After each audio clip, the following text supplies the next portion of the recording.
Hello dear students, ராஷ்டிர பாஷா ஸ்டூடெண்ட்ஸுக்கு first பேப்பரில் 12th question.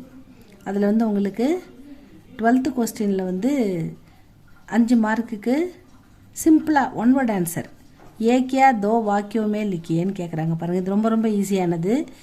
5 கொடுத்து அதில் 2 எழுதினா போதும். ரெண்டுத்துக்கு ஒன்றுக்கு 2.5 மார்க்கு 5 மார்க் வந்துடும். ஒன் வேர்ட் ஆன்சர் தான் ஸ்டூடெண்ட்ஸ். இது உங்களுக்கு இது மனசுக்கு பிடிச்சா இது டக்குன்னு படித்து எழுதுங்க. இந்த 5 மார்க் அப்படியே எடுங்க. இது ரொம்ப ரொம்ப ஈஸியாக எடுக்கக்கூடிய ஒரு மார்க். இதை பார்க்கலாமா? குணவந்தி கைசி அவுரத்துக. குணவந்தி எப்படிப்பட்ட பெண்? குணவந்தி கைசி அவுரத்துக, அவள் எப்படிப்பட்ட பெண்? குணவந்தி ஆலசி சோம்பேறி, காம் சோர் வேலையில் சோம்பேறித்தனமாக இருக்கிறது, வேலையை வந்து செய்யறதே இல்லை. அவர் பத்திப்பர் கணவர் மீது ஸ்ரத்தான கரக்கனே அக்கறை எடுத்துக்கிறதே இல்லை. ஸ்ரத்தான்னா பொறுப்பு, அக்கறை. அந்த இடத்துல பத்தின்னா கணவர் மீது எந்த பொறுப்பும் அக்கறையும் எடுத்துக்கிறது இல்லை. அப்படிப்பட்ட ஒரு பெண் அப்படின்னு சொல்கிறாங்க. குணவந்தி ஆலசி காம்சோர் அவர் பதி பர் ஸ்ரத்தா ந ரக்னே வாலி அவுரத்துக. செகண்ட் கொஸ்டின், கோவிந்தையா கோ குஸ்ஸா கியோ ஆத்தாக. கோவிந்தையா வந்து குணவந்தியோட கணவர். அவருக்கு குஸ்ஸானா கோபம், கியோ ஆத்தாக ஏன் வந்தது, அவருக்கு ஏன் கோபம் வந்தது, இதுதான் கொஸ்டின். குணவந்தி சமைப்பர் கானா நகி பனாத்தி. சமையல்னா சரியான நேரத்துக்கு சமையல் பண்ணுறதில்ல. இஸ்லியே கோவிந்தையாக்கோ குஸ்ஸா ஆத்தாக. அவர் வேலைக்கு போகணும் இல்லையா, வேலைக்கு போகிறது மட்டும் சமைச்சு கொடுக்கணும், கையில் பேக் பண்ணி கொடுக்கணும், எந்த பொறுப்பும் இல்லாமல் இவங்க சமயத்துக்கு இவங்க சமைப்பர் அப்படின்னா நேரத்துக்கு கானா நகி பனாத்தி சாப்பாடு செய்யறதில்ல. இதனால தான் இஸ்லியே இதனால் கோவிந்தையாவுக்கு குஸ்ஸா ஆத்தாக கோபம் வந்தது அப்படின்னு சொல்கிறாங்க. இதுதான் செகண்ட் கொஸ்டின். இந்த ரெண்டுமே வந்து இந்த ஒரே பாடத்துலேருந்து தான் வந்திருக்கு பாருங்கள். இந்த இடத்துல கண்டிப்பாக ஒன்று வந்துடும் ஸ்டூடெண்ட்ஸ், இதை நல்லா படிச்சுக்கோங்க. அடுத்த கொஸ்டின் பார்க்கலாமா? தேர்டு கொஸ்டின் ஸ்டூடெண்ட்ஸ், கோவிந்தையா கிஸ்கோ ஜஹரீலி நாகின் ககத்தாக கியோ. கோவிந்தையா வந்து யாரை வந்து விஷப்பாம்பு, நாகின்னா பாம்பு, ஜஹரீலின்னா விஷப்பாம்பு அப்படின்னு சொல்கிறாரு, ஏன் அப்படின்னு கேட்குறாங்க. ஜஹரீலி நாகின் அப்படின்னா விஷப்பாம்பு. பத்திக்கே பிரதி அப்னா கர்த்தவிய ந கர்க்கே கர்னே காரன். பத்தி கணவனுக்கு செய்ய வேண்டிய எந்த கடமையும், கர்த்தவியன்னா கடமை, அந்த பொறுப்பு இருக்குது இல்லையா, ரெஸ்பான்சிபிலிட்டிஸ் இருக்குது இல்லையா, அந்த ரெஸ்பான்ஸ் எதுவுமே எடுத்துக்காமல் இவங்க எதுவுமே பண்ண மாட்டாங்க கணவனுக்கு. பத்திக்கே பிரதி அப்னா கர்த்தவிய ந கர்னேக்கே காரன் செய்யாததால் குணவந்திய கோவிந்தையா ஜஹரீலி நாகின் ககத்தாக விஷப்பாம்பு என்று அழைக்கிறார் அப்படின்னு சொல்கிறாங்க. இதுதான் ஸ்டூடெண்ட்ஸ் இந்த ஆன்சர். அடுத்தது 4th பாருங்கள். ஜீவன்லால் நே கமலா கி விதா கியோ நஹி கி. ஜீவன்லால் வந்து தன் மருமகள் கமலாவுக்கு ஏன் சென்ட் ஆஃபுக்கு அனுப்ப ஒத்துக்கல அவர். தஹேஜ் கி ரக்கம், வரதட்சணையில் கேஷ் பாக்கி, ரொக்க பணம் 5,000 ரூபாயே பாக்கி தே. அதாவது கமலாவுடைய அண்ணன் பிரமோத் வந்து வரதட்சணை கொடுக்குறாரு. இவர் அதிகமாக எதிர்பார்க்குறாரு ஜீவன்லால். அவர் கொடுக்குறாரு, அதுலேயும் வந்து ஒரு 5,000 ரூபாய் பாக்கி நின்று போகுது, 5,000 பாக்கி. அதனால் அதை கொடுத்துட்டு நீங்கள் உங்கள் பொண்ணை சென்ட் ஆஃப் கூட்டு போங்க, இல்லைன்னா நான் அனுப்ப மாட்டேன் அப்படின்னு. इसलिए जीवनलाल ने कमला की विदा नहीं की, अनुमतिकला. दहेज की रकम 5,000 रुपये बाकी थे. பேலன்ஸ், பாக்கினா பேலன்ஸ் 5,000னா 5,000 ரூபாய். தஹேஜ்னா வரதட்சணை பணம், கேஷ். ரக்கம்ன்றது கேஷ். இஸ்லியே அதனால் ஜீவன்லால்னா மாமனார், கமலா மருமகளுடைய விதா நகிக்கு சென்ட் ஆஃப் அனுப்ப மாட்டுறாரு. ஆடி மாதம் வருஷம் வச்சு கூட்டும் போவாங்கல்ல, நம்ம ஊரில் அது மாதிரி சாவன் அப்படின்ற மாதத்துக்கு வந்து அந்த நார்த் இந்தியாவில் கூட்டும் போவாங்க பொண்ணுங்களை.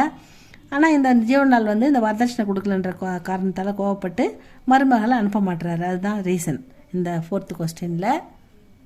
5th கொஸ்டின் பாருங்கள். கமலாக்கி சாஸ் ராமேஸ்வரி. சாஸ்னா மாமியார், கமலாவுடைய மாமியார், அதாவது இந்த ஜீவன்லாலோட மனைவி ராஜேஸ்வரி. கைசி அவுரத்தி, அவங்க எப்படிப்பட்ட உமன் அப்படின்னு கேட்குறாங்க. கமலாக்கி சாஸ் ராஜேஸ்வரி மமதா கி மூர்த்தி தி. அதாவது கமலாவுடைய மாமியார் ராஜேஸ்வரி ஜீவன்லால் மாதிரி பேராசை பிடிச்சவங்க இல்லை.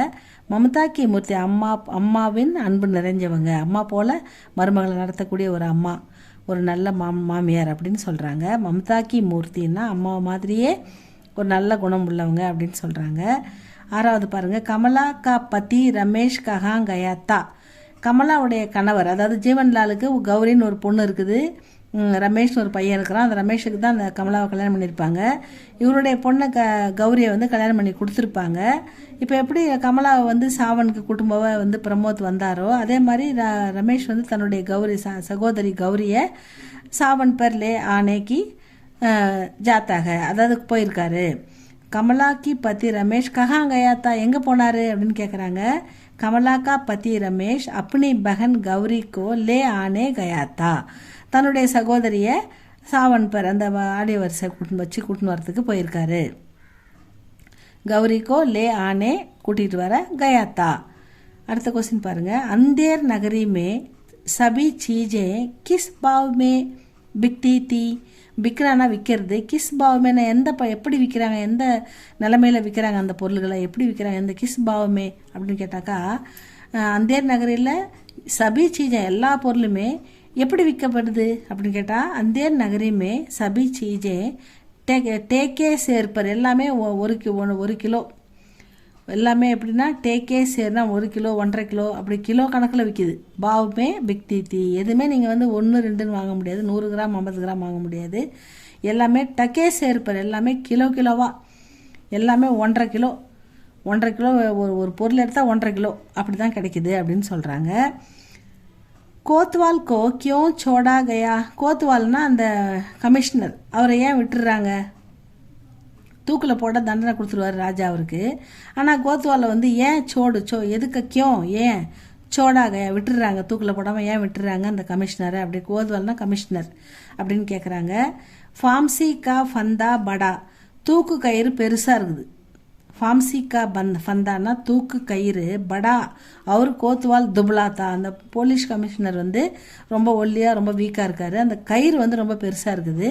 இஸ்லேயே கோத்வால் சோடா கயா, இதனால் அவரை விட்டுருங்க, அவர் அந்த கயிறுக்கு சூட்டா இல்லை, அவர் விட்டுருங்க அப்படின்னு ராஜா சொல்லிடுறாரு.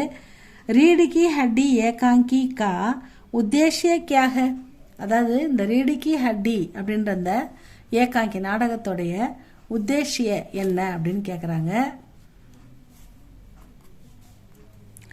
ரீடிக்கி ஹட்டி ஏகாங்கி கா உத்தேசிய है, அதாவது இந்த நாடகத்தோட உத்தேசிய है லட்சியம் என்னன்னா, औरतों में जागरण, उनको शिक्षा और उनको बोलने का अधिकार आदि मिलने पर जोर दिया गया है. அதாவது औरतोंனா பெண்களுக்கு ஜாகரன் விழிப்புணர்வு, औरतों ஜாகரன் பெண்களுக்கு விழிப்புணர்வு ஏற்படுத்தவும், உன்கோ சிக்ஷா அவங்களுக்கு கல்வி, அவர் உன்கோ போல்னேக்கா அதிகாரம் அவங்களுக்கு பேச்சு உரிமை, போல்னா பேசுறது, அதிகாரம்னா உரிமை, ஆதி மில்னேப்பர் இதெல்லாம் கிடைச்சதுன்னா ஜோர்தியா கயகா அவங்களுடைய வாழ்க்கை நல்லா இருக்கும், இதெல்லாம் அவங்களுக்கு கிடைக்கணும் அப்படின்ற கிடைக்காம இருக்கிறதால அந்த நாடகத்தில் வந்து அப்படி காட்டுவாங்க. அந்த பொண்ணு வந்து வீரமாக பேசும் உமா, அதுதான் ரீடிக்கி ஹட்டி நாடகம்.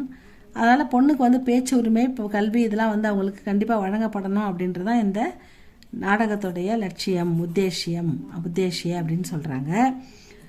தூத் கியா சமாச்சார் லாயா, இப்போ தூத்னா தூதுவன் என்ன செய்தியை கொண்டு வந்தான், தூத் கியா சமாச்சார் லாயா, दूत यह समाचार लाया था कि अब की बार अंग्रेजों ने रानी को जिंदा पकड़ने को सोचते हैं. அதாவது இது எந்த பாடத்துலன்னா ராணி லக்ஷ்மிபாய் பாடத்துலேருந்து கேட்டிருக்காங்க. அதில் தான் வந்து ராஜாக்கள்லாம் தூது விடுவாங்க.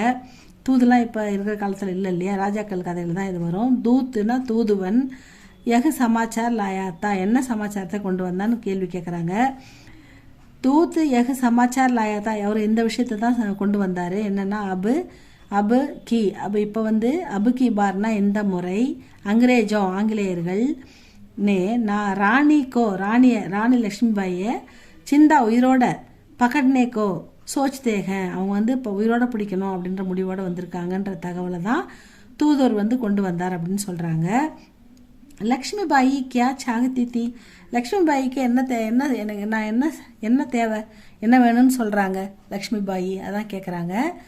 லக்ஷ்மிபாயி யுத்த கேலியே ராணி கே வேஷ் மே ஜானா சாகத்தி தீ, லக்ஷ்மிபாய் இல்லை ஜல்காரி பாய், ராணி லக்ஷ்மிபாய் தான் அந்த கதை பேர். ஜல்காரி பாய் யாருன்னா அந்த பெண்கள் படை தளபதி. அவங்க பெண்கள் படை தளபதி.